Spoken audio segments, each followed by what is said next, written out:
Bonjour à toutes et à tous, chères flammes, chers êtres en chemin d'éveil. Aujourd'hui, je vous propose l'interview d'un de mes consultants que j'ai suivi en accompagnement sur son parcours de flamme jumelle.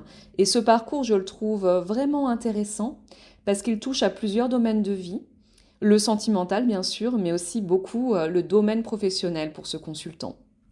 Et il s'agit d'un chaser ou que moi j'appelle premier cheminant, et c'est un homme. Donc je vais vous présenter le parcours de S parce qu'il souhaite rester anonyme, donc on a pris seulement la première lettre de son prénom. Et ce qui est intéressant, c'est surtout de voir les problématiques rencontrées en tant qu'homme, car cela est bien sûr plus rare sur les parcours d'être premier cheminant masculin. Aussi, si comme mon consultant, vous souhaitez entreprendre un accompagnement avec moi, eh bien vous avez toutes les informations en barre de description. Je vous souhaite une très bonne écoute pour cette interview qui dure environ 1h20. Alors bonjour S, Bonjour. je vais t'appeler S pour l'interview, ça te va? Oui, Avec S, on se connaît depuis environ 1 an et demi. Tu as commencé un accompagnement avec moi en mars 2024. Donc on se connaît bien. Je connais bien ton parcours et aujourd'hui tu vas nous le raconter. Est-ce que toi déjà tu utilises Chaser, premier cheminant? Comment tu te définis dans ce parcours? plutôt Chaser, ça, certainement. Premier cheminant aussi. Après, Chaser, c'est vrai qu'en en discutant ensemble, on voit que je suis de moins en moins Chaser, de moins en moins polarisé Yang, et j'ai de plus en plus de part de Yin aussi, mais je me reconnais bien dans les termes Chaser et premier cheminant. Chaser, c'est D'accord. facile à dire d'ailleurs. Donc ça ne te vexera pas si on dit chaser, on verra bien ce qui sort. Voilà, c'est peut-être plus simple d'utiliser cette terminologie pour l'interview, mais on verra bien. Alors, déjà, comment tu vas? Ça va bien. Pas trop stressé? Alors, on a eu juste quelques problèmes techniques là qui nous ont fait perdre une demi-heure, mais sinon ça va. Tout va bien. Ce sont les aléas, on va dire. Les aléas, peut-être le stress un petit peu aussi. Alors, écoute, je veux bien que tu fasses une courte présentation et puis après, tu vas nous raconter un petit peu plus ton parcours, hein. Ok, alors j'ai 42 ans. Je suis père d'un garçon de 10 ans et je peux peut-être présenter mon point de départ avant qu'on commence à parler du parcours de flamme jumelle. Il y a quelques années, avant que je rencontre ma jumelle, j'étais installé avec une relation karmique, je vais pas donner son prénom non plus, Mhm. une femme que je connaissais depuis 15 ans, avec laquelle j'étais bien installé. Professionnellement, alors aujourd'hui je suis psychologue, mais j'ai eu beaucoup de reconversions. À l'époque, j'étais dans l'informatique, avec une enfance qui a été pas si compliquée, une adolescence qui a été très compliquée par contre, et Mhm. le premier d'une fratrie de 3 garçons. D'accord. Tu peux nous dire pourquoi tu dis que ton adolescence était compliquée? Oula, oui. Sans te lancer dans des grandes explications, mais Et ben, j'ai connu des années de harcèlement à l'école, à la maison aussi. J'avais dans ma famille plusieurs pervers narcissiques. J'ai perdu pas mal de personnes que j'aimais bien. C'était des deuils qui ont été compliqués à faire et j'ai eu des moments où j'avais des idées noires, où j'avais envie d'en finir.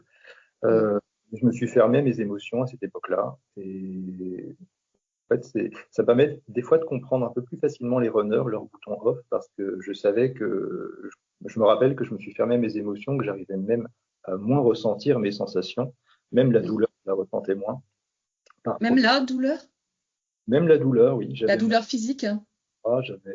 J'étais anesthésié. Mm. Euh, et puis, oui, voilà, l'adolescence, c'était pas terrible. Ouais. C'était D'accord. Donc là, on en arrive à l'âge adulte aujourd'hui, donc il y a eu beaucoup d'évolutions. Et effectivement, on reparlera au cours de cette interview de ta reconversion qui est assez récente en fait.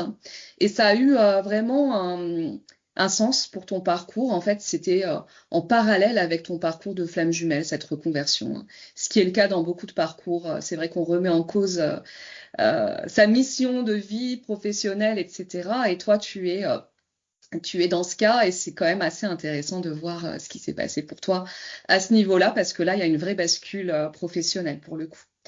Donc, eh ben, écoute, je veux bien que tu commences par le début, que tu nous racontes ta rencontre avec ta jumelle, ou ce que tu as envie de raconter d'ailleurs. Mais oui, peut-être cette rencontre, quand est-ce qu'elle s'est passée, et ce que ça a engendré pour toi comme changement. Ah oui, ben, effectivement, les changements, il y a un peu tout qui s'est cassé. Mais on va mettre de côté la reconversion pro, on en reparlera tout à l'heure. Oui, Je préfère séparer avec le parcours flamme jumelle, donc je vais reprendre un petit peu les événements dans l'ordre. Euh, Ma rencontre avec elle, que je vais appeler ma jumelle, je ne vais pas donner son prénom, euh, mhm. elle s'est faite en 2019, quand je suis arrivé dans un travail. Je suis arrivé dans l'informatique, dans le monde de la banque, et c'était une personne avec laquelle j'ai travaillé, qui avait un petit peu une position un petit peu de responsable. C'est que sur le papier, c'était pas vraiment ma responsable, mais j'étais un petit peu son adjoint. Mhm. Quand je l'ai rencontrée, oui, elle m'a fait une forte sensation, mais c'était pas forcément. Je ne suis pas tombé amoureux immédiatement d'elle. Je l'ai trouvée très attirante. Il y avait beaucoup de proximité physique, et avait tendance facilement à me coller au début, et ça me déstabilisait beaucoup. Je la C'est elle trouvais. qui te collait, qui venait se coller physiquement? Oui, bah, on avait des fois à travailler en binôme, et elle venait vraiment se coller épaule contre épaule. Je sentais ses cheveux qui caressaient mes bras. C'était très Mm. déstabilisant pour moi parce qu'en fait, je vivais déjà en concubinage avec quelqu'un d'autre, et puis mon optique de vie, ce que j'envisageais pour mes prochaines années, c'était de continuer le plan que j'avais déjà. Le plan que j'avais, c'était, je voulais avoir une maison, avoir d'autres enfants, avoir quelque chose de bien carré, une famille un peu plus grande et puis en harmonie. Donc, je cherchais La personne avec qui tu vivais en concubinage, c'était la mère de ton fils. la mère de mon fils. Oui. D'accord. Donc en fait, la rupture, elle a eu lieu avec elle après la rencontre avec ta jumelle. Après la rencontre avec ma jumelle, oui. La Mm. rencontre avec ma jumelle, elle est venue, oh, je sais pas, mon fils, il avait 5 ans, ça faisait presque 15 ans que j'étais avec ma relation karmique. Et ça m'a beaucoup déstabilisé de rencontrer ma jumelle, mais surtout parce que j'avais l'impression qu'elle était très attirante, qu'elle pourrait facilement me manipuler. Enfin, si elle le voulait, et j'ai eu le sentiment que si je faisais pas attention, je risquais de perdre ma femme, ma famille, je risquais de tout perdre dans ma vie, parce qu'elle pourrait avoir comment une sorte de pouvoir de séduction sur moi. J'ai eu tout de suite l'impression que c'était possible que je perde des choses. D'accord. Euh, Donc là, c'était vraiment déjà, dès le début, quand même assez fort. Alors qu'il euh, ne s'était rien passé dans la relation, on va dire, c'était une relation professionnelle, mais un peu plus, parce qu'il y avait ces rapprochements physiques, hein. Mais déjà, ça t'a perturbé psychologiquement parce que ben, ça a remis des choses en cause, ah, sa présence. ça m'a chamboulé. Je trouvais sa présence presque intimidante. Elle avait tendance à me fixer beaucoup. Et Mhm. ça venait vraiment me toucher intérieurement. Et peut-être que j'avais pas encore de sentiments à l'époque. Et par contre, je sentais qu'il y avait quelque chose qui se passait. J'arrivais Mhm. pas à mettre les mots dessus. On peut Et puis, parler peut-être de magnétisme un peu, quelque chose de très attractif comme ça. oui, effectivement, on Je pourrait sais pas, parler. hein, c'est toi qui dis, hein. Qu'est-ce que tu as ressenti? Euh, c'est comme des aimants, hein. Mon attention était attirée par elle, et puis son attention, elle, était attirée par moi. D'accord. Euh, Effectivement. Mais voilà, au départ, elle m'intimidait, puis assez rapidement, les mois qui ont suivi, donc moi je devais travailler en binôme avec elle, on était deux sur le même projet. Elle a eu une épreuve de vie qui est arrivée au moment où on s'est rencontrés. La séparation avec le père de ses enfants s'est faite quand je suis arrivé sur ce poste-là. Et c'est Mhm. une séparation très compliquée pour elle. Son ex était pervers narcissique et puis essayait de lui mettre la tête sous l'eau de toutes les manières possibles. Quand je suis arrivé, elle était à bout et j'ai vu que ça allait pas bien. Je lui ai proposé de l'écouter, d'essayer de chercher des conseils, de la soutenir. Ça l'a touchée. Elle a commencé à s'ouvrir un petit peu, à discuter de ça. Et j'ai vu aussi qu'on avait beaucoup de points communs que je pensais pas, qu'elle avait. Je la pensais matérialiste et je me suis aperçu qu'elle avait beaucoup de passion dans la spiritualité, dans l'ésotérisme, qu'elle avait beaucoup de valeurs en commun avec moi. Plus je discutais avec elle, plus je voyais de points communs. Parce que toi, tu étais déjà porté vers la spiritualité à ce moment-là? Oui et non. La spiritualité et l'ésotérisme, c'est un domaine qui m'intéresse depuis que je suis ado. Mhm.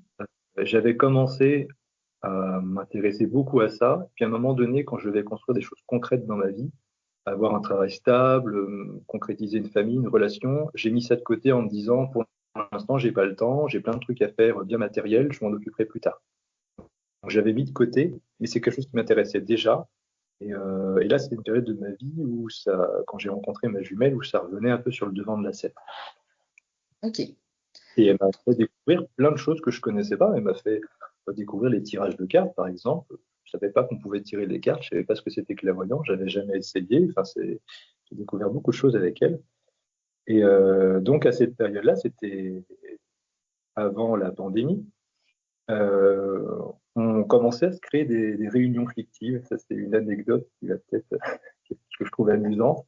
On faisait des réunions de travail, on se mettait tous les deux dans une salle, et puis en fait, au lieu de travailler, on parlait de ses problèmes, de notre vie, de nos enfants, de tout un tas de trucs, ou d'ésotérisme, de spiritualité, on ne travaillait pas. Ou alors, à la fin, au bout d'une heure ou deux, on se disait, il faudra peut-être qu'on se mette à travailler. Et je ne sais Mhm. pas combien de centaines de réunions comme ça on a fait. Et c'est des moments, en fait, où tout ce qu'il y avait à l'extérieur, ça n'existait plus. Le temps, il avait l'air de s'être arrêté. Des fois, je Mhm. regarde ma montre et je me dis, oh merde, ça fait 4 heures qu'on est là, il faudrait peut-être que j'ai cherché.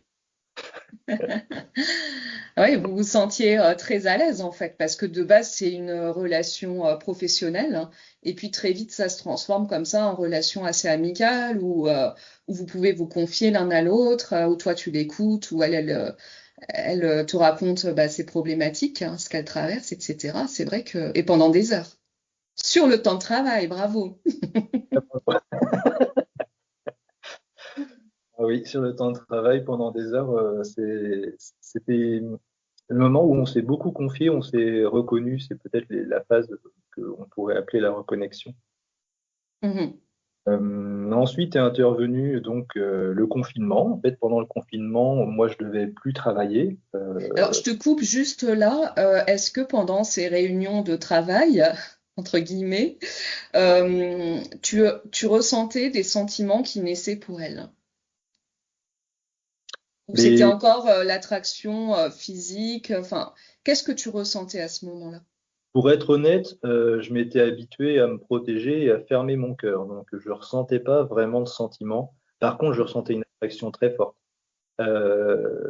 C'est comme si j'étais partagé, qu'il y avait une partie de moi qui me dit cette femme-là est très jolie, très attractive, très magnétique, j'ai envie de passer un maximum de temps avec elle.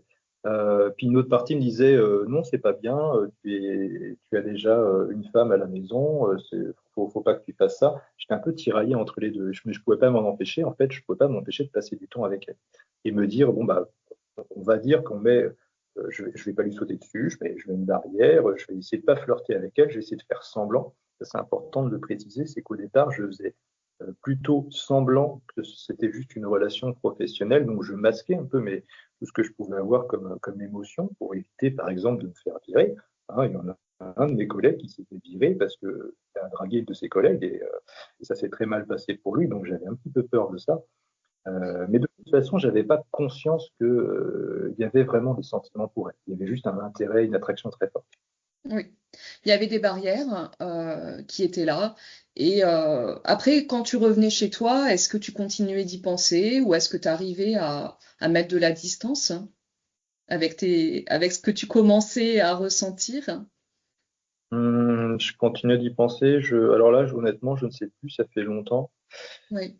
Je pense que mon quotidien était non, je n'avais pas le temps. Mon quotidien était tellement prenant. J'étais dans les travaux. Il y avait Mhm. beaucoup. pression à la maison, beaucoup de disputes. J'avais tellement de soucis à gérer que je n'avais pas trop la place.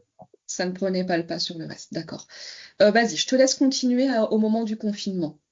Ouais. Et ben à ce moment-là, on a pu travailler pendant un mois et demi, quelque chose comme ça. Ce qui fait que je me suis retrouvé seul à la maison. Alors c'est chouette hein, quand on vient d'acheter une maison, qu'on a des travaux, on a du temps pour faire des travaux, mais je me suis aperçu que je supportais plus la vie à la maison avec mon lien karmique, Ta avec, compagne de l'époque, avec ma compagne. Oui, que tu as identifiée aujourd'hui comme une relation karmique. oui, c'était même, enfin je m'étais même pas aperçu que j'avais plus d'amour pour elle et en fait depuis des années je l'aimais plus, mais là c'est juste que je me suis aperçu que je ne supportais plus de vivre avec elle. Mhm. C'était des disputes constantes, enfin, j'étais vraiment harcelé à la maison. Donc Euh, chronologiquement, ça correspond à ce moment de confinement avec le moment où tu prends conscience, le moment de ta rencontre avec ta flamme jumelle et le moment où tu prends conscience que finalement, dans cette vie matrimoniale, on va dire, tu n'es plus vraiment heureux. Tout ah oui, cela coïncide. je me suis dit, c'est plus possible de continuer comme ça, je ne peux pas supporter de continuer comme ça. J'avais passé des années à essayer de régler tous les problèmes qui pouvaient susciter des disputes, du genre, on devait avoir une maison, on n'avait pas assez de place, ok, j'ai trouvé une maison, je l'ai financée. Je devais avoir un travail stable, ok, j'ai trouvé un travail stable. Je devais, plus que je devais faire d'autre, m'occuper plus de mon fils, je me suis plus investi avec mon fils.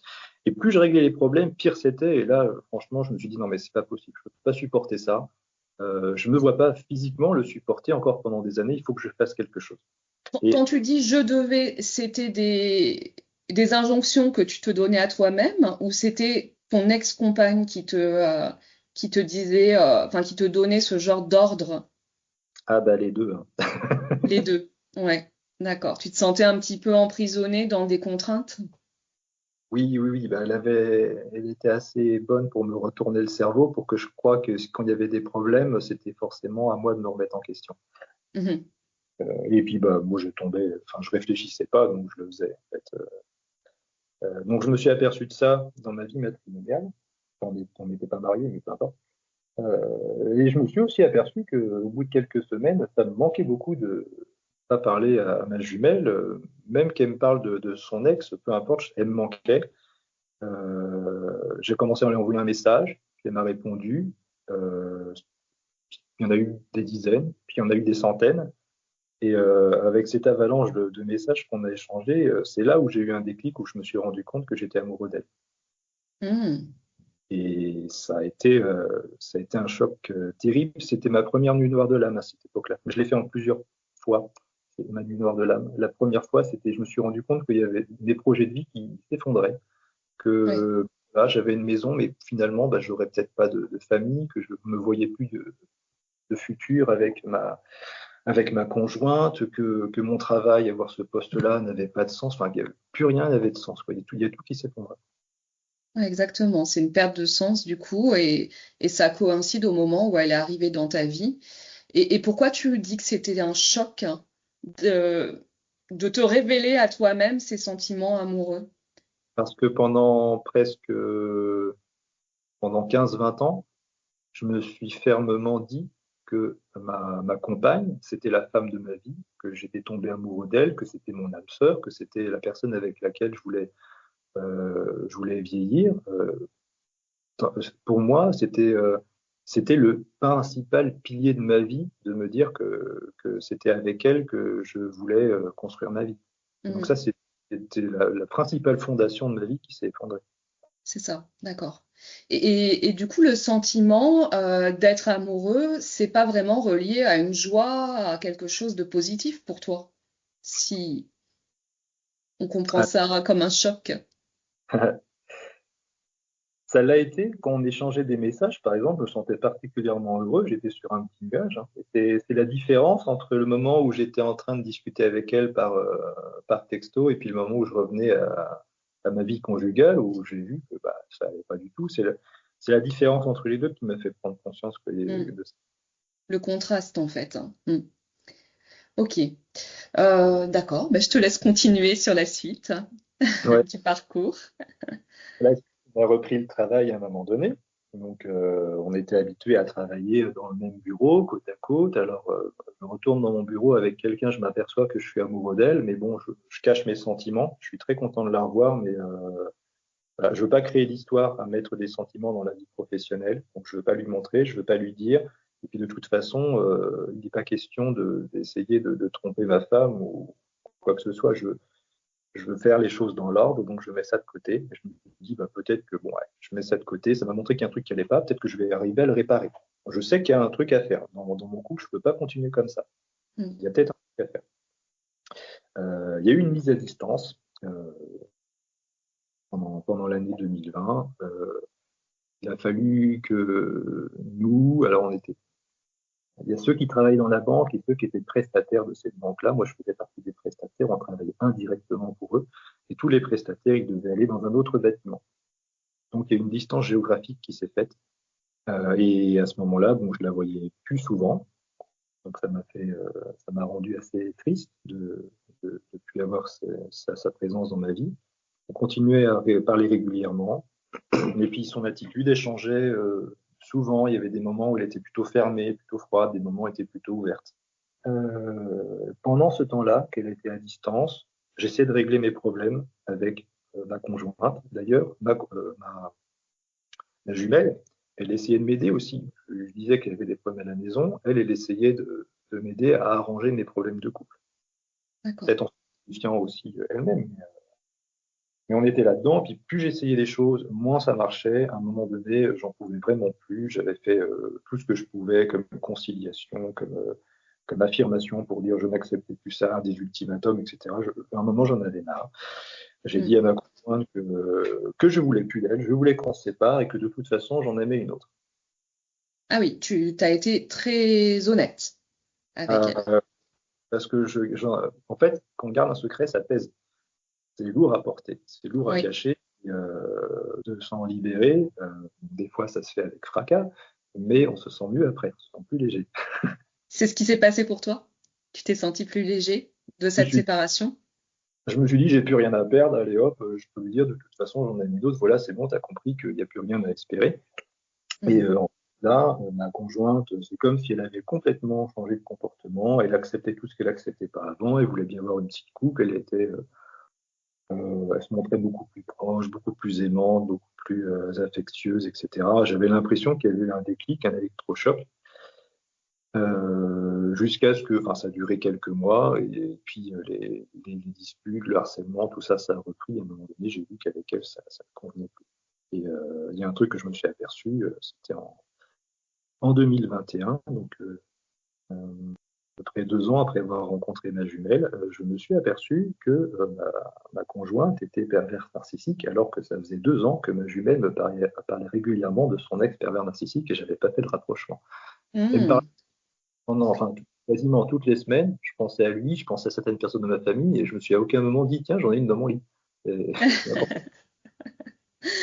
Il y a des miroirs qui se jouent comme ça, ouais, qui sont intéressants. Mais du coup, ça a mis du temps à émerger, mais ça t'a certainement servi aussi en écoutant son histoire, en lui donnant des conseils, etc. Tu étais peut-être en train de réparer aussi quelque chose en toi ou de te révéler quelque chose à toi-même. Hein, les effets miroirs. Est-ce qu'à ce moment-là, tu savais que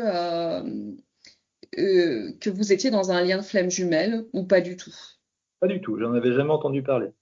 Mhm. Euh, elle m'a dit à un moment donné, on travaillait ensemble, je crois, dans le même bureau, elle m'a dit, est-ce que tu crois aux âmes sœurs, aux trucs comme ça? Et moi, je me suis dit, c'est quoi une âme sœur? C'est des gens qui sont faits l'un pour l'autre? Oui, je pense que j'y crois. Mais voilà, le divin d'âme, j'y connaissais rien du tout. On m'en avait jamais parlé des âmes jumelles. C'est pas anodin comme question. Ce qu'elle t'a demandé là. Oui, il y avait beaucoup de choses pas anodines qu'elle m'a dit. Ah oui, hein.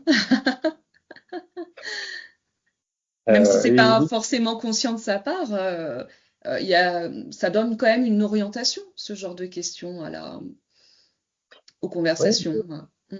comme avec les PN, hein, il y a beaucoup de choses qu'elle m'a dit j'aurais dû me dire, est-ce que ça me concerne pas moi? Mais à cette époque-là, j'étais plutôt à l'écouter elle, à essayer de m'occuper de ses problèmes, de l'aide que je pouvais lui apporter. Puisque tu disais, j'étais très yang en fait. Je me perdais souvent dans l'aide que j'apportais aux autres. Oui. Et oui, tu m'as parlé d'effet miroir. Il y a un truc qui est très rigolo, j'avais envie de te le raconter. C'était juste avant qu'on se sépare avec ma conjointe. J'étais perdu. Enfin, il y a plein d'aspects de ma vie qui étaient en train de s'effondrer. Donc j'avais envie de faire une séance de voyance avec quelqu'un qui savait très bien faire ça. Et il s'est trouvé par hasard qu'il y ait des rendez-vous qui se soient déplacés, que ma jumelle la consulte la veille de moi. Alors qu'au départ, on n'était pas censé consulter en même temps. On a consulté la même personne à un jour d'intervalle. Mhm. Sa consultation, elle m'a dit, on lui parlait d'un homme, c'était pas du tout son compagnon. Euh, et en fait, la voyante, elle s'est aperçue quand elle m'a reçu que à ma jumelle, on lui parlait de moi. On décrivait moi. Elle s'est rendue compte pendant ma consultation. Puis moi, pendant ma consultation, celle qui ressortait, c'était elle. Mhm. Et qu'est-ce qu'on t'a dit dans cette consultation? Tu te souviens?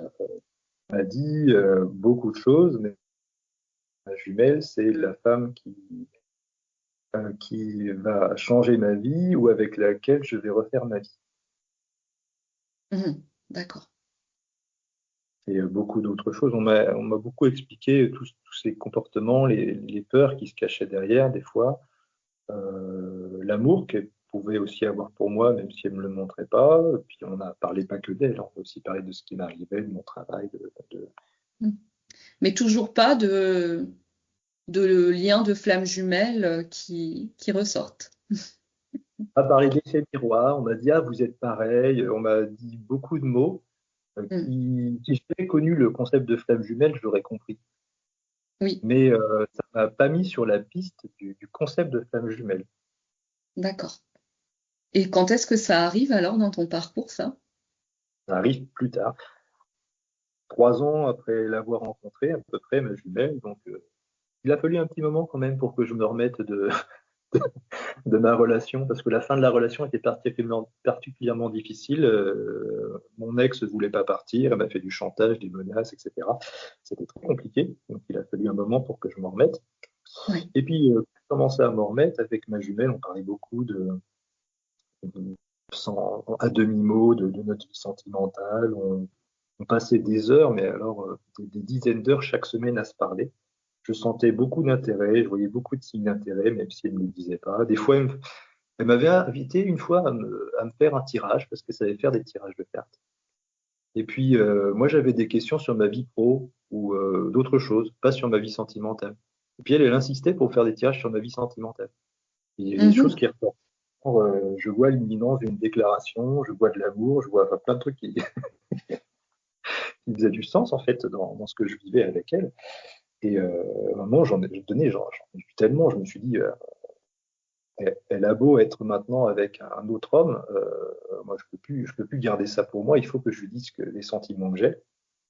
Et puis je me suis dit, bah attends, c'est tellement gros là, je vois tellement de signes qu'elle s'intéresse à moi, je risque pas grand-chose. Je lui ai dit mes sentiments et elle m'a rejeté. Elle Et m'a dit non, qu'elle avait aucun sentiment pour moi. elle t'a rejeté, c'est ça que tu dis? Comment elle a fait? Tu peux nous expliquer? Comment elle a fait? Alors c'était assez compliqué pour moi de le dire. Elle m'a dit ah non, moi chez moi il y a rien. Je te vois que comme un ami. J'ai pas d'autres sentiments pour toi. Il y a rien. Tu t'es D'accord, fait t'es fait des films. Je t'ai pas envoyé de signe d'intérêt. Voilà, tu t'es trompé. d'accord. Elle a totalement nié tout ce que toi t'avais ressenti quelque part. Elle est restée discuter avec moi, peut-être pour me rassurer. Le lendemain, elle m'a envoyé un poème une sorte de poème par message pour me consoler. Sur le fond, il y avait dessiné un cœur. Mhm. Et bon, c'était quand même. J'ai passé ma deuxième ligne noire de l'âme ici. J'avais plus goût à rien. J'étais incapable de travailler. J'étais effondré aussi. Donc c'est un sentiment que tu ressentais plutôt de rejet, d'abandon. Comment tu ressentais les choses, toi? Quand Enfin, elle beaucoup. a nié tout ce que tu avais ressenti du Pareil, lien. deux choses. Je me suis senti perdu, comme si j'arrivais plus à savoir ce qui était vrai ou ce qui n'était pas vrai. Et Oui, je me suis senti tellement triste. oui. D'accord. Et tu as voulu quand même garder la relation amicale, hein? Qu'est-ce Bah qui là, s'est passé? je savais plus. Euh, je savais plus. Et après cet événement-là, il y a eu des fois où on se revoyait, où elle était encore proche, elle me quittait pas des yeux. Et en fait, ma vie à ce moment-là, c'était comment des vagues émotionnelles. Parce que quand j'étais avec elle et qu'elle était ouverte, c'était très haut, c'était très agréable. J'étais sur un petit nuage. Et puis après, je pouvais descendre très bas, être très triste, me dire que ça n'avait aucun sens, aucune finalité. Mhm. Donc, enfin, j'étais ballotté dans tous les sens et je voyais pas de solution. Je me suis dit, j'ai essayé de m'occuper de mon couple, ça n'a pas marché. J'ai essayé de lui dire que je l'aime, ça n'a pas marché. Je voyais pas ce que j'avais pas essayé. Et je me suis dit, bah, bon, bah, je pense qu'il faut que je m'éloigne, que je prenne de la distance, que je demande à changer de travail parce que je vois pas ce que je peux faire d'autre. Oui, C'est ce que j'ai fait. d'accord. C'est ce que Donc tu t'es mis un peu en mode runner à ce moment-là, on va dire, la fuite. Mais une fuite qui est quand même assez rationalisée par rapport à ce qui s'était passé. oui. Bah C'était oui. pour Euh, te mettre en protection, on va dire. En fait, concrètement, on n'était jamais sortis ensemble avec ma jumelle. Il n'y a pas eu de relation amoureuse. Et je me Mm. suis dit, effectivement, je me suis fait des films, je l'ai cru. Je l'ai cru et je me suis dit, bon, bah, j'ai un problème à régler. Là, je peux pas continuer comme ça. Je suis ballotté dans des émotions très intenses. Il faut que je trouve une solution. J'ai pas trouvé d'autre solution qu'en fait de se demander à changer de mission pour travailler plus avec elle. Ok, Ça me brisait le cœur de m'éloigner d'elle. Mais en fait, les hauts étaient très hauts et les bas étaient tellement bas que c'était très mm, souffrant. d'accord.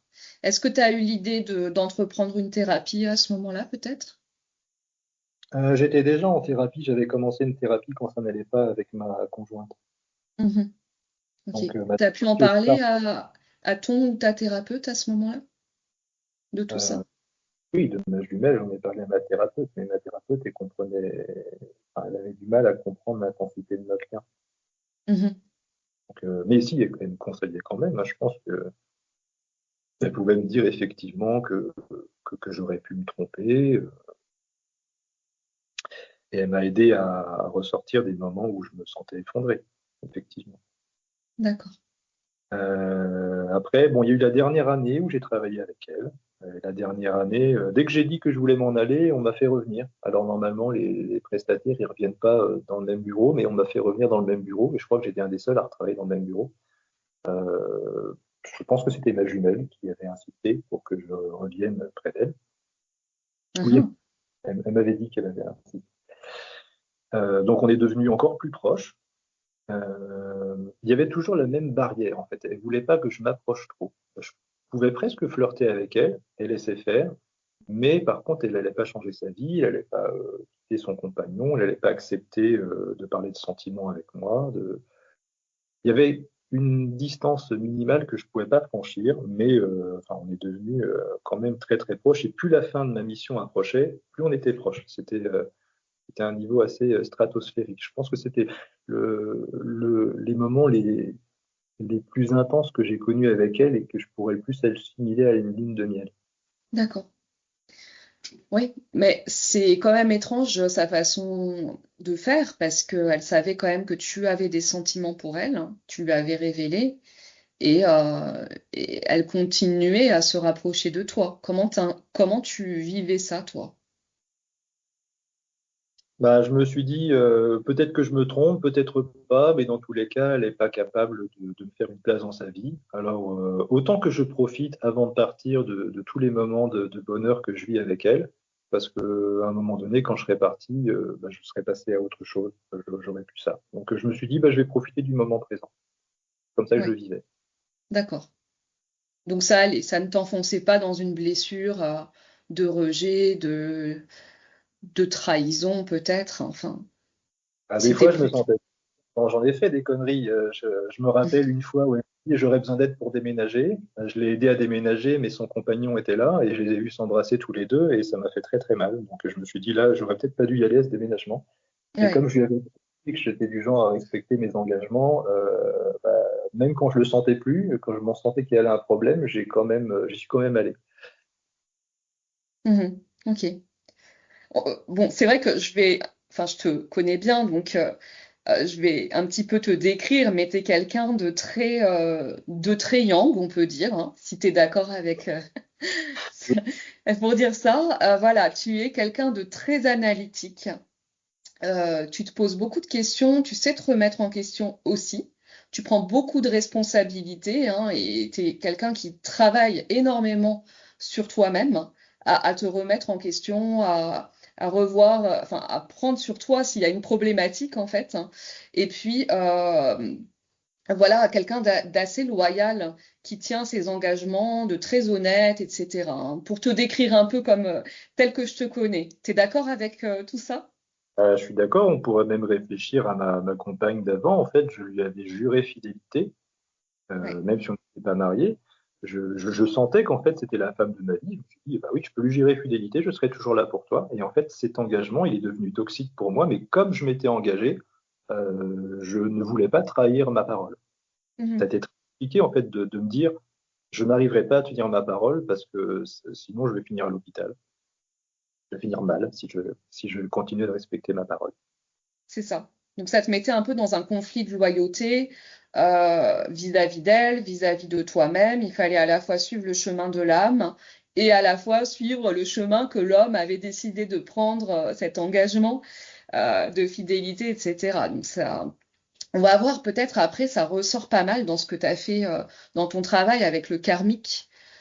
Finalement, ça vient expliquer, bon, je ne sais pas si on en parlera là, mais c'est venu expliquer tout ça, tout ce que tu as vécu, ce conflit de loyauté, ça, c'était en fait des mémoires de vie antérieure. Oui, ouais, Oui, c'est oui. bien ça. En fait, Mhm. si je fais un aparté avec les vies antérieures, avec ma compagne, ce que je voulais comme plan de vie, c'était une maison, plusieurs enfants, une vie heureuse et pacifique. Puis je me suis aperçu plus tard que je l'avais déjà eu, cette vie-là, avec elle. C'était un moment donné au Moyen Âge, on était fermiers, puis on avait tout ça. D'accord. Et ça, c'était en régression karmique que tu l'as Ouais. vu? Mhm. Pourquoi je l'ai fait? Je sais plus pourquoi je l'ai fait. Et c'est marrant, c'est que dès que j'ai terminé cette régression sous hypnose, je me suis réveillé, elle était en train de noter, et puis elle m'a appelé. Alors que ça faisait 6 mois qu'elle ne m'avait pas appelé. C'est ma compagne, mon ex-compagne là, qui m'a appelé à ce Ouais, moment-là. c'est ça. Elle vient répondre à l'énergie, retestée. Ok. Ok, donc ben, je veux bien que tu poursuives avec ce Bah, qui là, s'est passé avec ta jumelle, oui. jusqu'au moment où tu apprends enfin que, enfin, il y a cette guidance qui vient que tu es en lien de flamme jumelle avec elle. Bah, là, on va parler de séparation, puisque quand je suis parti, alors c'est moi qui est parti, hein, c'est pas elle qui m'a viré, mais elle me donnait pas de place et j'ai pas trouvé mieux, comme je le disais tout à l'heure. Je suis parti, j'ai changé de poste, et puis je m'imaginais, bon bah, on travaillera plus ensemble, mais on gardera contact. C'est obligé. On se parlait tellement chaque jour, chaque semaine que on va continuer à se donner des nouvelles, à se voir. Je vais pas la perdre. Et puis il y avait plus rien, plus de contact ou quasiment plus, des contacts très fuyants pendant plusieurs semaines. Je me sentais déprimé. Je me suis dit, j'ai peut-être fait la plus grosse bêtise de ma vie. Oui, et en fait, petit à petit, je me plongeais dans une nuit noire de l'âme et je comprenais pas. Je passais mon temps à ruminer, à réfléchir à qu'est-ce qui s'était passé. Est-ce qu'elle m'a menti? Est-ce qu'elle m'a manipulé? Est-ce que c'était vrai? Est-ce que j'ai ressenti ou pas? Je comprends pas. J'ai envie de lui demander des explications parce que je suis complètement perdu. Je sais plus ce qui est vrai, ce qui est pas vrai. Et ça continue de me hanter cette histoire. Je pensais qu'en partant, ça ne me rentrait plus, que ça me sortirait de la tête et ça prend encore plus de place dans ma tête. Je lui ai demandé des explications, donc j'ai voulu la voir, lui parler, il ne voulait pas me parler, j'ai voulu lui envoyer un message, il ne voulait pas répondre, et j'ai fini par lui envoyer une lettre. Euh, je te l'ai fait lire Selon cette toi, lettre. qu'est-ce qui justifiait ce comportement, qu'elle ne veuille plus te répondre, plus te parler, etc. Parce qu'il n'y avait rien eu de terrible, en fait, qui s'était passé. Bon, à part la révélation de tes sentiments, mais c'était bien avant. Il n'y avait rien eu de terrible, je sais pas, j'ai eu plein d'explications du genre j'ai jamais compté pour elle, enfin des idées qui sont complètement fausses, hein, mais j'ai même envisagé qu'elle m'avait manipulé, donc Mm, j'ai j'ai eu beaucoup j'étais perdu, je ne savais pas, et je me suis dit, euh, que je pourrais peut-être compter sur elle pour m'aider à comprendre. Donc, je lui ai demandé de m'éclairer dans une lettre où j'ai commencé à lui poser des questions. Puis après, je me suis un peu trop étendu et dans cette lettre, j'ai transmis l'énergie que j'avais dans une nuit noire de l'âme. C'est rarement positif d'écrire quand on est au fond du trou. Je Bien vous sûr. recommande ça. Mhm. C'est ça. En fait, enfin, si on interprète un peu tout ça, t'étais vraiment au cœur de ta blessure, hein, au cœur de ta nuit noire de l'âme. Hein. Et du coup, elle a certainement ressenti hein, que t'étais énergétiquement trop faible. Bon, et ce qui justifie cette distance, cette fuite qu'elle mettait entre vous. Quand on est trop profondément dans la blessure, le lien énergétique, physique, il n'est pas possible pratiquement, quoi. Oui. Ça l'a fait, c'est un peu l'effet de push and pull, quoi. Elle a réagi avec colère et m'a dit j'accepte pas que tu me fasses passer pour une manipulatrice ou une séductrice. C'est minable ce que tu fais. Je veux plus te parler. Elle n'a pas dit je veux plus te parler en toutes lettres, mais en gros, elle voulait plus de contact avec moi. Mhm. Oui, et puis là, effectivement, j'étais au fond du trou, mais comme j'étais en thérapie, finalement, en fait, j'ai réussi à m'en sortir, à aller de mieux en mieux, à stabiliser. Et puis à me dire, j'ai peut-être fait une bêtise, c'est vrai, je me suis rendu compte après coup que c'était brutal en fait de recevoir ce genre de message. Je me suis mis à sa place et puis j'ai compris que je lui avais fait mal. Et je me suis dit, il faudrait peut-être que je l'appelle. Et pendant que je me suis dit, il fallait que je l'appelle, je tenais un quartz rose dans ma main qui m'a échappé, il s'est brisé par terre. Et j'ai compris que je lui avais brisé le cœur moi aussi. Mhm. Ça représente le cœur, le rose. Oui, bien sûr. C'est, ouais, c'est symbolique, c'est clair. Et Et donc, je me suis dit, merde, il faut que je lui demande pardon. J'ai essayé de lui demander pardon et je me suis dit, bon, elle veut pas de relation amoureuse, je vais pas la forcer. Mais c'est trop dur de plus avoir de lien. Bah, j'aimerais bien au moins retrouver de l'amitié parce que j'y tenais beaucoup à la relation que j'avais avec elle. Et je m'imaginais à l'époque que je pourrais être que ami avec elle, Mhm. que je pourrais me contenter du coup, bah, ce qu'on pourrait appeler des miettes, c'est-à-dire une relation d'amitié. Oui. Et puis enfin, on pouvait parler un petit peu de temps en temps, mais il y avait quand même de la distance, de la froideur. Il voulait pas me voir. Il voulait pas me voir seul à seul parce que sinon, euh, j'aurais pointé son comportement du doigt en disant qu'elle essayait de me séduire, d'après elle. Donc c'était trop compliqué. Il voulait pas me voir. J'ai essayé de lui demander pardon, je l'ai fait, et puis j'arrivais pas à renouer l'amitié, tu vois. Je Mhm. galérais. Mais à un moment donné, je me suis dit, bon, stop. J'ai essayé, j'arrive pas, je sais pas qu'est-ce que je pourrais faire d'autre, tant pis, je laisse tomber. Et c'est la semaine même où j'ai essayé de laisser tomber que j'ai une amie qui m'a parlé d'une de ses relations, qui m'a dit, bah oui, on était flammes jumelles avec telle personne.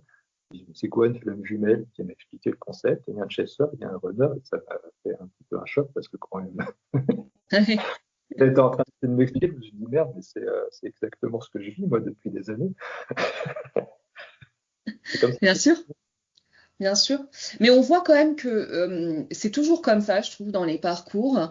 C'est que finalement, ces polarités de chaser-runner, au départ, elles sont pas si définies que ça. Parce qu'on voit que toi, d'accord, tu ressens des sentiments forts et tu sembles en être conscient. Enfin, tu en es conscient de ces sentiments au bout d'un moment. Et en fait, ça te fait partir.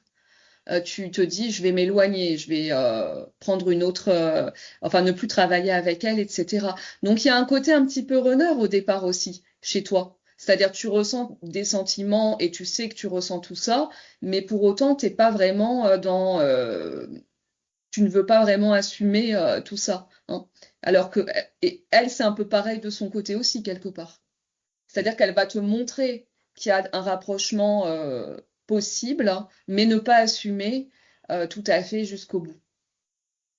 Oui. Et puis, si on remontait, on ouvre une parenthèse, hein, si on remontait plus longtemps dans ma vie, si on me regardait enfant ou ado, on aurait l'impression que c'est un runner, que c'est quelqu'un qui est complètement yin. J'étais complètement perché tout le temps dans la lune. Quand j'étais tout petit, j'avais des perceptions particulières aussi. Ouais. J'étais très timide, très très peureux.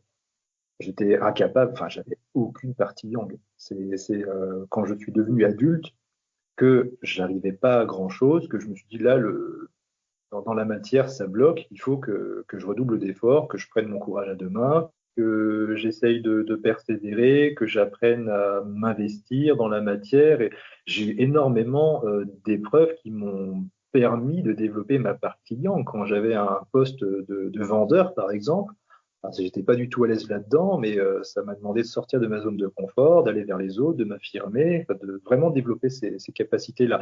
Et en fait, pendant que je développais côté yang, le côté yin est complètement mis de côté. Je mettais de côté mes émotions, mes intuitions, ma partie connectée, tout ça. Mhm. Et c'est un peu ce que tu as réconcilié après dans ta profession, dans ta reconversion aussi. T'es allé vraiment beaucoup vers le yang avec la banque, l'informatique, etc., des choses très concrètes, analytiques, on est dans les sciences et tout ça. Et puis, tu as reconnecté avec une partie de toi. Bon, tu avais déjà fait des études de psycho, il me semble. Tu veux bien en parler là, qu'on fasse une petite aparté là-dessus? Ça peut être intéressant. Oui, oui, j'avais d'abord essayé de suivre la voie que m'aurait montré ma famille, c'est-à-dire un parcours d'ingénieur, et puis j'ai échoué dans ce parcours-là parce que j'avais beaucoup, beaucoup de peur, j'étais pas du tout stable. Et puis j'avais pas envie de faire ça, j'avais envie de faire quelque chose qui avait du sens. Et mes études, du coup, que j'ai complétées, j'ai réussi à avoir un master 2, c'était un master de psychologie. Donc, et j'ai travaillé un petit peu en tant que psychologue avant d'avoir vraiment beaucoup de problèmes de débouchés, puis arriver à joindre les deux bouts. C'était D'accord. mes carrières initiales, avant d'essayer de plein reconversion. Et Mes ça, c'était reconversions, quelque chose, la psychologie, qui t'animait, qui te plaisait? oui, ça me plaisait beaucoup, mais Mm. je voyais beaucoup d'obstacles à l'extérieur, je voyais pas les obstacles à l'intérieur alors qu'il y en avait, j'étais pas forcément prêt. Et puis j'avais Oui. besoin de vivre d'autres choses avant de devenir un bon psychologue. Enfin, c'est pas que j'étais mauvais, mais c'était pas le bon moment pour moi. Et donc après, ouais, j'étais vendeur, j'ai fait des petits boulots, j'ai été dans l'éducation nationale aussi, j'ai été dans l'informatique sur plusieurs postes, j'ai pas mal voyagé. Oui, c'est ça. Jusqu'à te retrouver aujourd'hui, donc réintégrer ce qui t'animait, ce qui t'épanouissait, donc la psycho. Et je trouve que c'est une discipline, la psychologie, qui allie à la fois un côté très analytique, hein, où il faut être quand même quelqu'un de stable, de cadré, donc avoir beaucoup de yang, et à la fois un côté yin un peu plus ouvert, un peu plus spirituel. Je trouve que ça, c'est un bon mix des deux énergies. Et on peut peut-être en reparler tout à l'heure de mon parcours pro et finir avec l'histoire sur ma jumelle. Oui, comme tu Euh, veux. je vois qu'on est en train de se disperser un petit peu. Je pense que ce serait plus agréable d'écouter jusqu'à la fin du parcours. Vas-y, Euh, vas-y. Je te laisse reprendre où tu as envie. je reprends quand j'ai découvert le concept flamme jumelle, par exemple, parce que c'est là où on en était. C'était un Vas-y. peu un choc d'ailleurs, mais c'était un choc. J'ai l'impression d'avoir découvert quelque chose qui me concernait véritablement. J'ai commencé à écouter plein de vidéos, hein, comme la plupart des gens qui se sentent concernés, pour comprendre un petit peu mieux, essayer de me familiariser avec, comprendre qu'est-ce qui s'était passé et qu'est-ce que j'avais à faire, à comprendre, quels étaient les travaux que je pourrais faire. Euh, c'est là où j'ai commencé à faire des libérations karmiques avec ma jumelle, par exemple. Quelques mois après, je me suis aperçu que j'avais peur de retourner là où elle travaillait. Ça me faisait remonter une peur viscérale et j'avais peur de la croiser, peur de sa réaction, peur de sa colère. Mm. Et je me suis dit, comme je l'ai fait d'autres fois, en méditation régressive, voilà, quelle vie antérieure explique ça? D'où est-ce que ça vient? Parce que je ne voyais pas d'explication dans ma vie actuelle, donc ça doit être dans une vie antérieure. Puis je trouve une vie antérieure, ok, je comprends, ça avait un lien, ça explique tout. J'essaye de récupérer cette part de moi-même. Puis je retourne sur le site où elle travaille. Puis là, j'ai plus peur. Et non seulement j'ai plus peur, mais en plus, il y avait un grand écran à l'entrée. Elle m'apparaît sur le grand écran. À l'entrée du bâtiment, il y a des milliers de personnes qui travaillent, mais elle venait de se faire interviewer sur un sujet c'est pas important. Ils interviewaient plusieurs personnes. Et pile au moment où j'entre, je la vois sur un écran de 3 mètres de haut. Ah oui, tu peux pas la louper, quoi. C'est génial. C'est marrant. L'apparition. Et c'est à l'époque où, d'ailleurs, on a fait notre premier rendez-vous aussi. On est en mars 2024. D'accord. Ouais. Alors, qu'est-ce qui t'amène à ce moment-là vers moi? Tu peux expliquer un petit peu quel était ton travail, tes objectifs peut-être? Oui, oui, oui. Bah là, pour l'instant, ce qui se mettait en place naturellement avec ma jumelle, c'est qu'on parlait un petit peu plus, qu'on essaie de se rapprocher, qu'on essaie de, mais dans une optique un peu d'amitié ou de soutien, où je faisais un peu son psy. Voilà. Et le travail que je faisais avec toi, c'est que tu m'as beaucoup aidé à être moins dans la poursuite, le côté yang, là, dépendant, où je te cours après, et puis finalement tu me fuis, être beaucoup plus yin. Tu m'as aidé aussi à libérer certaines mémoires karmiques, à faire d'autres travaux énergétiques qui ont aidé à être un petit peu plus équilibré, j'étais souvent dans un rôle de sauveur et je me rendais pas compte. Donc, Ouais. peut-être que la première fois, j'ai pas compris quand tu me l'as dit, puis après, j'ai vu que je recommençais, puis tu me l'as rappelé, puis petit à petit, j'étais de moins en moins dans un rôle de sauveur. Tu Euh, te, c'est vrai que tu te plaçais souvent dans ce rôle-là, hein, dans le triangle de Cartman, du bourreau, victime, sauveur. Donc toi, tu étais vraiment au niveau du sauveur à écouter,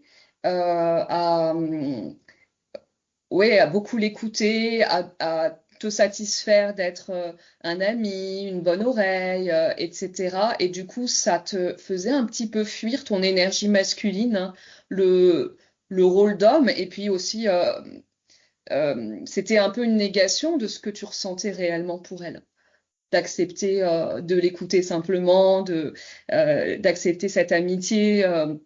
Bon, voilà, et de rester dans cette distance-là. Donc, c'était important pour toi, pour te retrouver toi-même, hein, et cet alignement avec ton cœur, avec tes sentiments, effectivement, d'intégrer ce rôle-là de, OK, je suis une bonne écoute, je suis quelqu'un d'empathique, etc., mais aussi, je suis autre chose. Je suis, voilà, je suis dans l'énergie du yang, un masculin. Enfin, voilà, de réintégrer ce masculin sacré en toi. oui, oui, je l'avais laissé de côté. J'ai imaginé que ça me suffirait, mais en fait, non, c'était pas OK pour moi d'être que ça. Et puis, tu parlais du triangle de Cartman, c'est vrai que souvent, on parlait de son ex qui était narcissique. Donc voilà, l'ex, c'est le bourreau, elle, c'est la victime, et moi, le sauveur. Voilà, c'est parfait, ça fait un joli C'est triangle. ça, c'est ça. Une belle triangulaire. Voilà. Qu'est-ce que tu m'as aidé d'autre?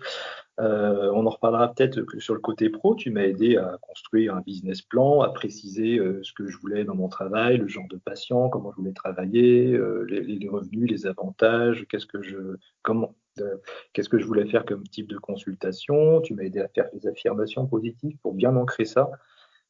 On a beaucoup travaillé à cette époque-là sur ma reconversion.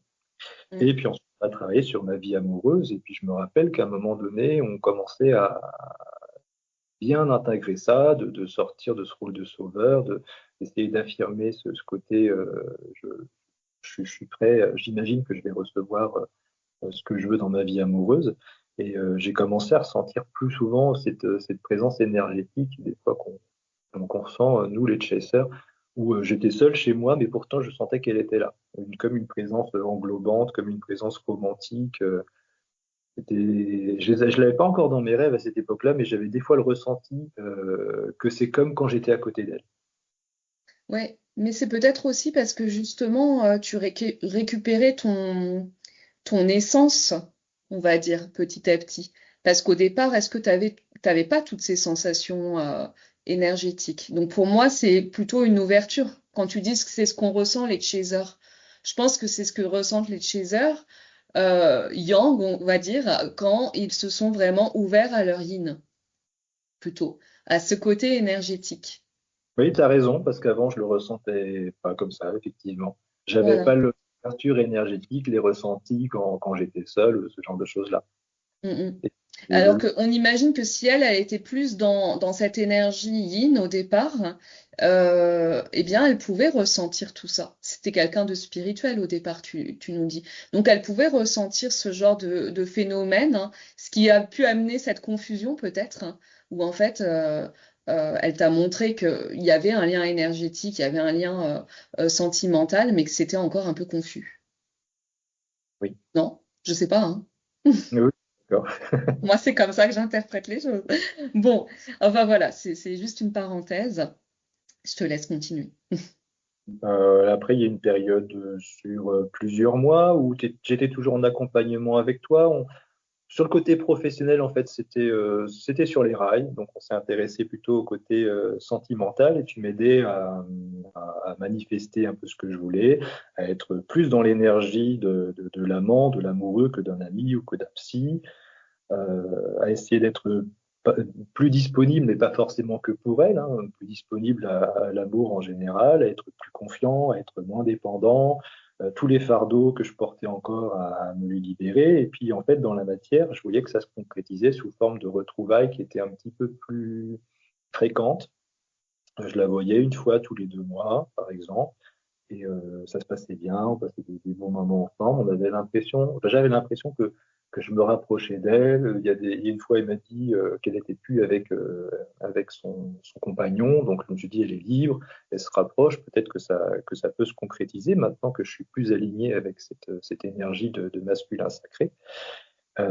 Et puis, il y a eu un moment où je faisais beaucoup de propositions, hein. Pendant les vacances, on pourrait faire ci, on pourrait faire ça, on pourrait se voir, faire des choses qui nous plaisent tous les deux, et elle rejetait tout. Et en même temps, elle m'a fait comprendre qu'elle était avec quelqu'un d'autre. Elle s'est mise à me refuir, à aller vers quelqu'un d'autre. Et là, je me suis dit que ça allait pas du tout, que j'ai compris que j'avais oublié de mettre des limites, Mm. euh, parce que Parce que quand elle s'approchait trop, puis qu'après elle me repoussait trop, je me sentais mal. Donc je me suis dit, bah, il faut que je fasse quelque chose. J'ai pas réfléchi aux limites que je devais faire. Peut-être que je devrais la laisser moins s'approcher ou lui demander, ou peut-être plus communiquer. Peut-être que je devrais pas accepter que je propose plein de trucs et qu'elle me plante. Peut-être que simplement je devrais moins proposer de choses, moins être euh, comme en force de proposition.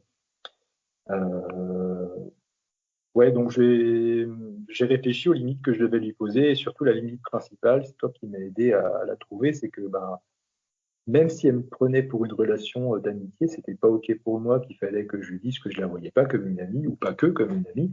Vous laissez sous-entendre qu'elle était pour moi une relation amoureuse et pas d'autre chose. Donc que j'acceptais plus d'être un ami qui la voit, par exemple, aller avec d'autres hommes. C'est pas OK pour moi. Ça me fait vivre des mauvais moments. Donc, je me suis positionné à ce moment-là. Je sais pas si tu veux dire un mot par rapport à mon positionnement, parce que je l'ai fait avec toi. Oui. Alors, moi, comment ça s'est passé? Donc, tu as eu envie vraiment de te positionner, enfin, de lui dire tes limites pour toi. Pour toi, justement, parce que ça te faisait souffrir et pas pas dans un mode injonctif où tu lui donnais des ordres, hein. C'était vraiment que toi, tu avais besoin de lui exprimer ça.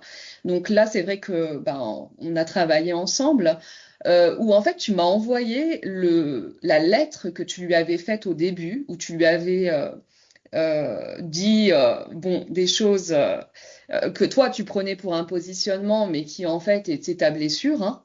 Voilà, il y avait des reproches dedans. Cette fameuse lettre dont on a parlé tout à l'heure. Oui, je Qui- lis des comptes et je me rendais pas compte avant que c'était aussi lourd. Je m'en suis rendu voilà, compte, vu ensemble. c'est ça. C'était un mail d'ailleurs peut-être, plus qu'une C'était lettre. 3 ou 4 pages. C'est ça. En fait, c'était vraiment super long. Il y avait plein de choses qui se court-circuitaient et du coup, le message vraiment que tu voulais lui passer, il était noyé dans de la blessure, dans du reproche, dans plein de choses, quoi, qui vibraient ensemble. Donc, vraiment, on a travaillé pas mal sur la forme ensemble, hein, à raccourcir les choses, à ce que tu ailles un petit peu au principal, voilà, que le message il soit bien clair en fait, bien clair pour toi, mais aussi pour elle, qu'elle reçoive pas plusieurs informations à travers le message. Et ça, je pense que c'est hyper important déjà de se clarifier soi et après de ne pas laisser vibrer de l'ego ou une blessure trop profonde dans ce que tu vas transmettre à l'autre. Donc, c'est vraiment ça qui a été fait. Et, euh, et en fait, on est arrivé à lui faire un texto, enfin un message sur WhatsApp de quelques lignes qui était très identifié dans ce que tu voulais lui signifier. Et, euh, et moi, je trouve que c'était là un peu le switch, quoi. Enfin, en tout cas, ton positionnement, ta manière de t'affirmer. Donc, si tu veux continuer, nous en parler. Oui, c'était, en gros, je lui montrais que je m'étais rendu compte que dans ma lettre, qu'il y avait des reproches, que je m'en excusais, que je lui expliquais que je la voyais pas comme une amie, que je la voyais comme beaucoup plus que ça, mais je l'obligeais à rien en fait. Je, je lui montrais simplement que je voulais plus accepter d'être simplement ami. Mhm. Ce qu'elle a répondu, ben, elle n'a pas répondu mal, pas par des reproches ou des insultes, mais elle a simplement répondu que pour elle, il n'y avait rien, à peu près le même refrain que ce que j'avais déjà entendu avant. En gros, elle me répond qu'il n'y a rien, et puis quelques semaines après, on s'est revus, et puis elle m'a collé pendant 3 heures. Oui, c'est ça.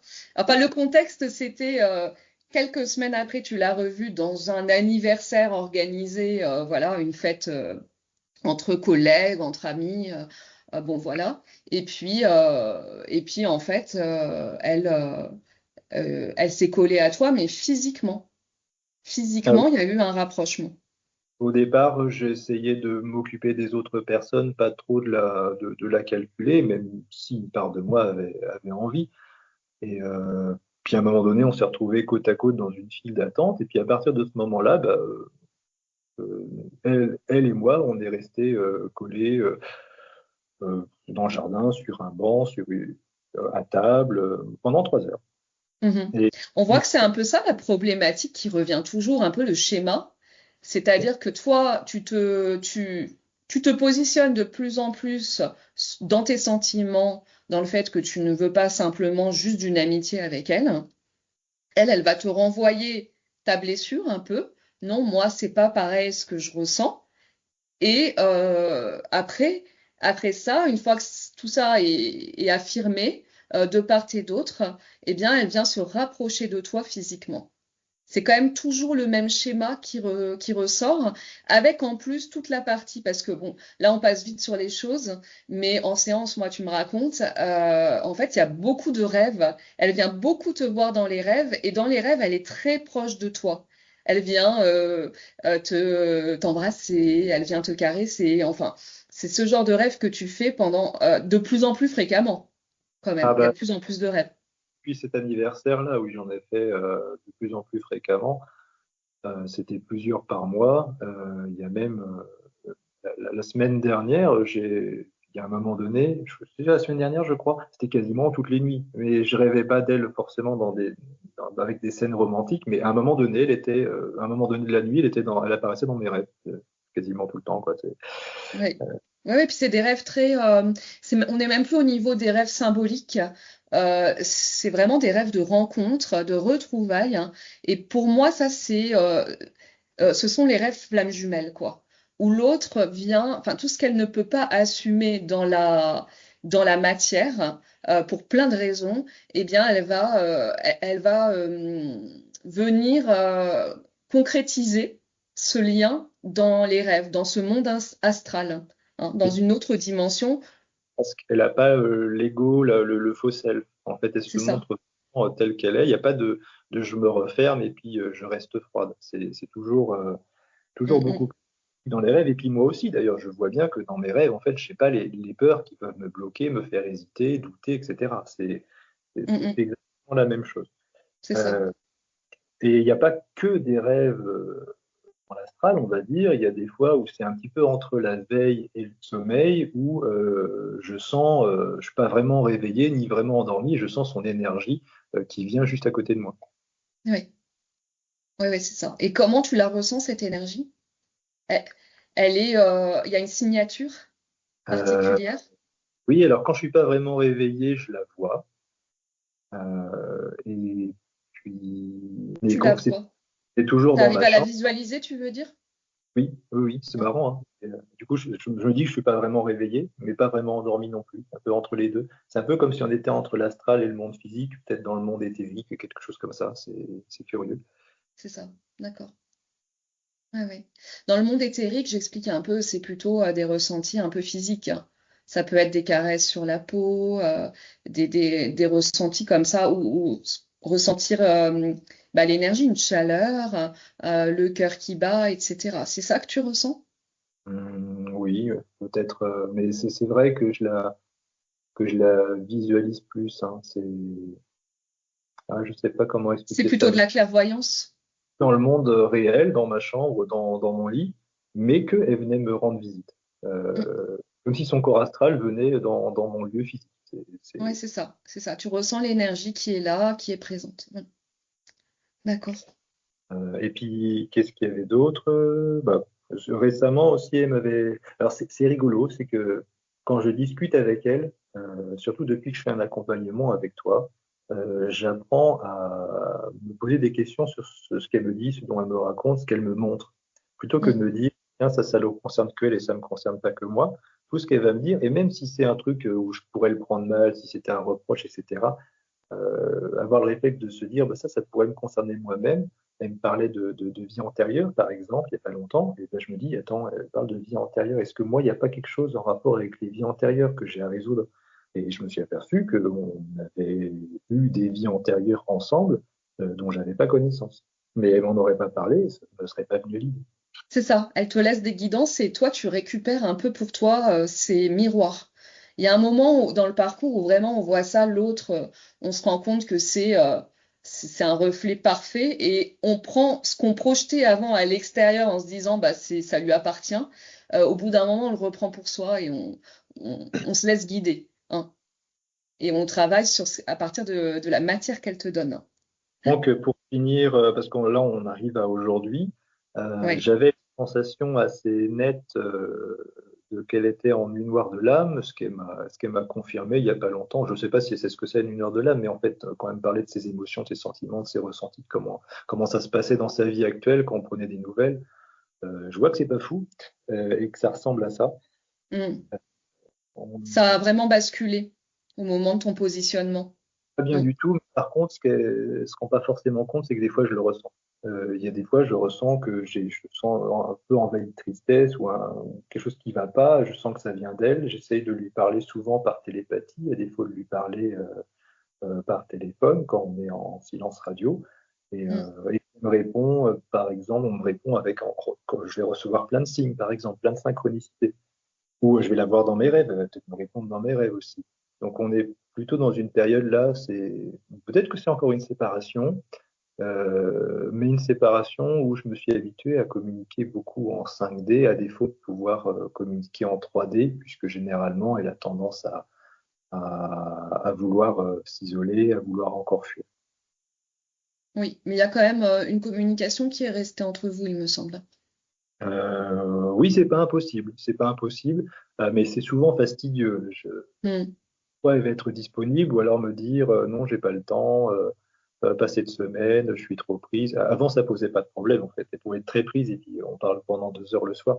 Mais il y a des fois en fait, enfin, je sais que c'est des prétextes, mais elle n'est pas disponible pour moi. Elle a peut-être tellement de problèmes à gérer qu'elle n'est pas capable de gérer ça.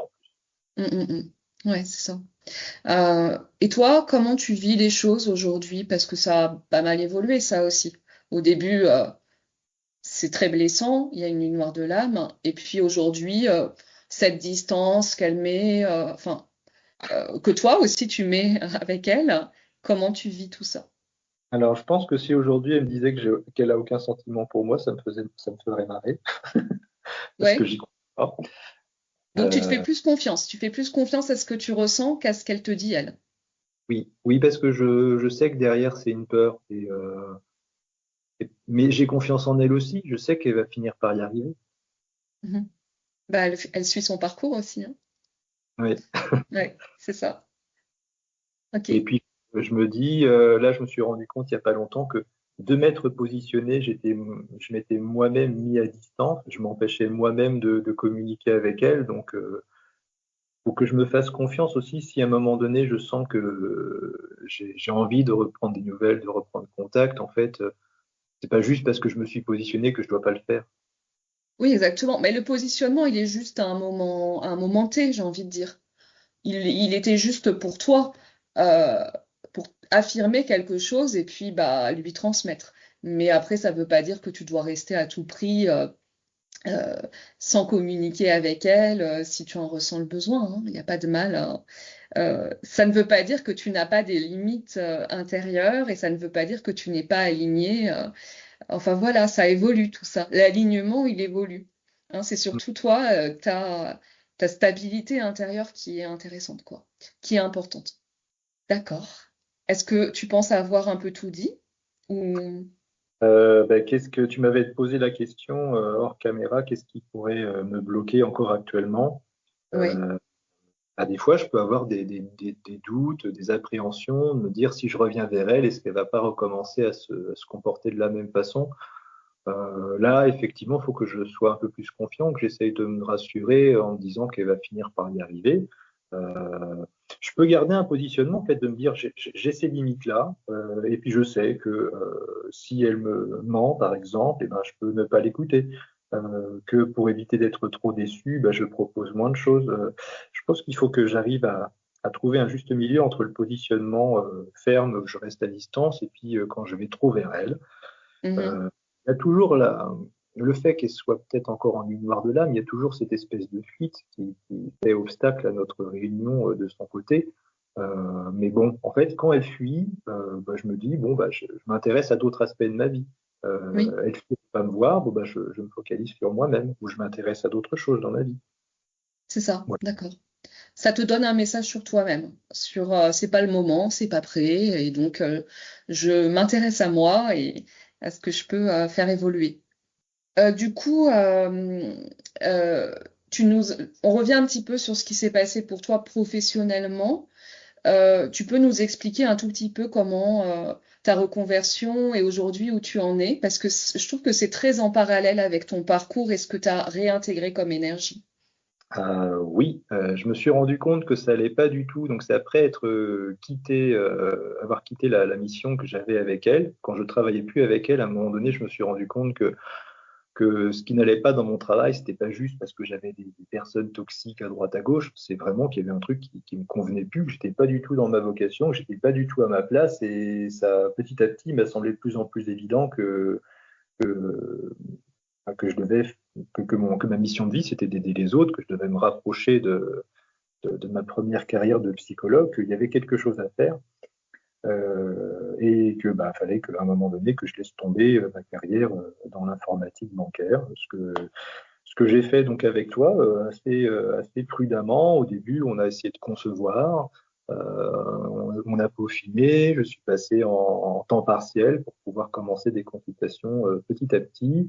Et puis, bah, de fil en aiguille, j'ai complètement lâché l'autre travail. C'est passé en septembre dernier, donc il y a un, un mois à peu près que j'ai fini mon contrat dans la banque. Mhm. Là aussi, j'ai à peu près 3 jours par semaine où j'ai des patients. Et puis le reste du temps, bah, je fais tout ce que j'avais pas eu le temps de faire avant puisque j'étais complètement surchargé. Et bah, jusqu'à maintenant, ça se passe bien. J'ai à peu près le salaire que ce que j'avais avant dans la banque avec plus de temps à côté pour l'instant.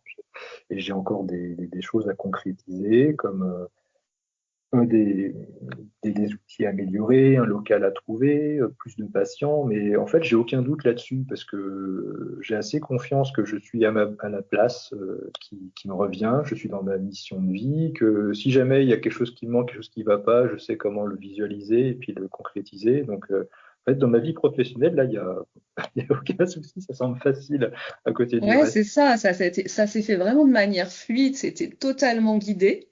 Moi, je t'ai aidé après un peu à, euh, comment dire, à concrétiser les choses dans un processus de manifestation aussi, hein. On a beaucoup travaillé là-dessus, mais on s'est vraiment servi de ton côté analytique.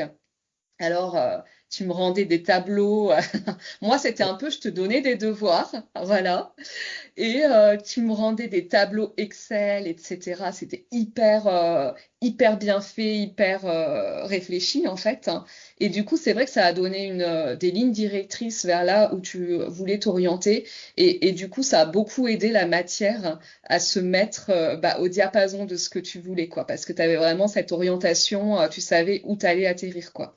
Et ça s'est fait, cette reconversion vraiment bien, et aujourd'hui, ça fonctionne. Donc, c'est quand même génial. Et tout ça, je trouve, on a beaucoup travaillé là-dessus, mais ça a accompagné d'autres énergies dans ton lien, etc., quoi. Bon, enfin là, on parle de quelque chose qui s'est passé sur plus d'un an de travail, en fait. Donc voilà, parfois on parlait presque uniquement que de ta reconversion, mais en fait, je pense que ça a aussi beaucoup touché d'autres domaines de vie, le fait de travailler sur cette reconversion. Ah oui, oui, Mm. forcément. Et quand on est plus authentique avec soi-même en disant, par exemple, moi, mon travail dans la banque, il ne me convient pas, j'en ai marre, ça m'intéresse pas. On devient aussi plus authentique dans ses relations personnelles. Quand on travaille à plus s'affirmer, par exemple, dans le monde personnel, après, on s'affirme plus facilement dans le monde du travail aussi. C'est une compétence, quand on l'apprend, c'est dans tous les domaines. Et Mm. il y a qui a changé. Tu m'avais posé la question tout à l'heure, comment j'ai développé mon côté yin dans le domaine du travail. Bah, ça m'a permis de développer le côté yin, d'être beaucoup plus à l'écoute de mes émotions, d'être du coup plus dans l'empathie, plus dans l'intuition, de savoir comment pouvoir matérialiser quelque chose par visualisation, par exemple, par des affirmations positives. Des fois, j'aide mes patients à faire ça. Mm. Et carrément, des fois où pendant mes consultations, je canalise des messages qui ne viennent pas de moi. Oui. Des fois, je sais ce qui se passe, d'où est-ce que ça vient, alors que je suis pas censé le savoir, et je leur dis en pleine consultation, ou je fais des fois des consultations qui sont un petit peu plus d'un domaine ésotérique, par exemple. Il y en a où c'est plus de la guidance qu'une simple posture de psychologue, Oui, oui. Donc selon ça apporte comment. beaucoup aussi à ta pratique, tout ce parcours. Finalement, ça a fait développer des compétences dans ta sensibilité, dans ton intuition, etc., dans le côté plus yin, une ouverture qui t'apporte aussi beaucoup et qui apporte beaucoup à tes patients au final. Oui, et j'ai plusieurs patients qui sont sur un parcours de flamme jumelle aussi. Là, c'est vrai que c'est facile. Ça a l'air facile de leur montrer, de les aider à cheminer. Mm. J'en ai un qui était dans sa lumière de l'âme quand il est arrivé. Et bah, 6 consultations après, il se sent bien, même en absence de sa jumelle. Je suis assez content d'avoir ce genre de patient. Ouais, ouais, ouais. T'as été guidé en fait, hein, voilà. Généralement, de toute façon, ces parcours de flammes jumelles, ils nous servent à nous relier vraiment à notre mission et à rayonner tout ça aussi autour de soi, hein. Donc, c'est pas pour rien que tu attires aussi ce genre de patientèle. Bon, écoute, alors je voulais quand même euh, te demander, te proposer si tu avais bah justement un message pour les hommes qui seraient un peu dans ta situation de chaser, de premier cheminant, comment ils peuvent aborder le parcours s'ils arrivent sur ce parcours. Voilà, si ça peut un peu leur parler, parce qu'on n'entend pas énormément de chaser hommes parler. Ah, il n'y en a pas beaucoup, hein. Des fois, on nous appelle la féminine. Ouais, c'est clair. Donc, merci, et touchez pas à mon bazar, c'est gentil. C'est vrai que c'est compliqué, hein. C'est plutôt les femmes qui sont premières cheminantes. Oui, c'est vrai, statistiquement, c'est plutôt les femmes. Mais du coup, c'est vrai qu'on est plutôt rare, les hommes, à être chasseurs, même si dans mes patients, j'en ai plusieurs, hein, des chasseurs hommes. Mhm. Euh, Moi et aussi. du coup, T'es pas question, le seul.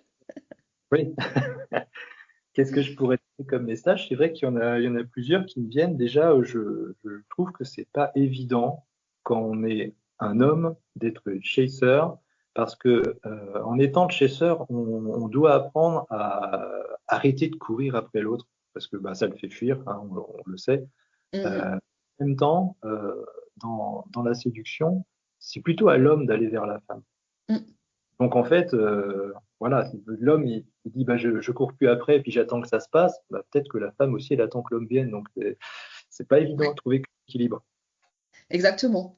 Moi, c'est vrai que j'aborde pas les accompagnements pareils, que ce soit homme ou femme, hein, parce que je trouve que les hommes, il y a l'énergie du masculin sacré, et quand tu es incarné dans un sexe d'homme, eh ben, tu es quand même amené à développer, à aller vers l'autre, voilà, à poser des points d'ancrage dans la relation, et c'est à toi, quelque part, de manifester, hein, de matérialiser les choses. C'est un peu ce qu'on demande au masculin.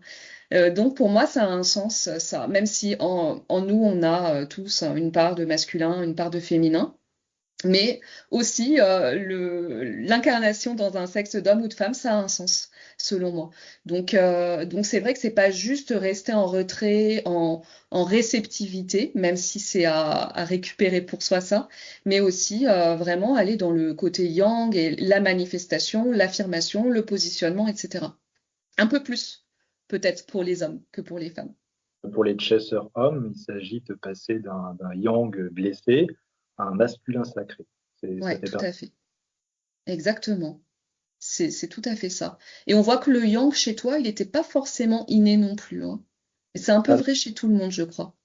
pas du tout, oui. Il n'est pas inné, Ouais, il a été construit. ouais, c'est ça. Il a été construit. Mm. Exactement. Donc c'est intéressant de voir que c'est aussi ça à récupérer dans une énergie équilibrée, quoi. Le yang. Voilà. Et pas un yang forcé. Ok. Bon, Alors, bah j'ai écoute. deux Oui. autres messages. Il y en a un qui peut aider, alors qu'il soit homme ou qu'il soit femme, tous les chasers, c'est que, en fait, quand on voit dans la relation des choses qui vont pas bien, des obstacles, Mm. euh, il n'y a pas à subir, à se dire, il n'y a rien qui fonctionne, je vais au fond du trou et puis je vais pas m'en sortir. Quand on voit quelque chose qui ne fonctionne pas, ça indique un travail qui est à faire en soi.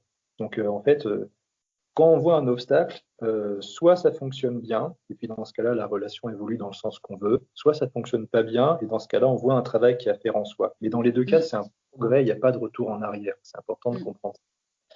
Et puis le dernier message que je voulais adresser à tous les chasers qui ont tendance peut-être parfois à avoir envie de laisser tomber, à déprimer un peu, à trouver ça difficile, c'est que, en fait, pour nous comme pour le runner, l'amour, il aura toujours plus de force que nos peurs. Et c'est le moteur qui va nous aider à toutes les polarités à pouvoir affronter et puis surmonter nos peurs. On ne s'en Ouais. rend pas forcément compte du côté du runner, mais c'est pareil. Non, mais exactement. C'est vraiment le moteur, cette énergie d'amour qui vient endiguer les peurs et les manques, etc. Ouais. Ok. Eh ben, écoute, merci beaucoup de tout ce que tu nous as partagé. C'était vraiment super intéressant et je pense que plein de personnes peuvent se reconnaître dans ce que tu vis. Il y a eu de belles évolutions, moi je le sais, je le vois, on continue de travailler ensemble. Bon, enfin voilà, hein, peut-être une fois par mois, on se voit, on fait des points, on fait des bilans, etc. Mais tu travailles aussi très bien par toi-même. Et bah, je te remercie pour tout ce que tu nous as partagé, pour tout ce que tu nous as donné au cours de cette interview. Enfin, merci à toi, merci à tout le contenu que tu mets en place et puis merci à tous les auditeurs de cette vidéo. Merci, à bientôt. Au revoir. Bientôt.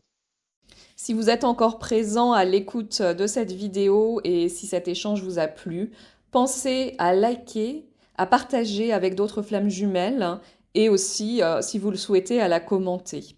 Je vous remercie beaucoup de votre écoute et je vous dis à très bientôt.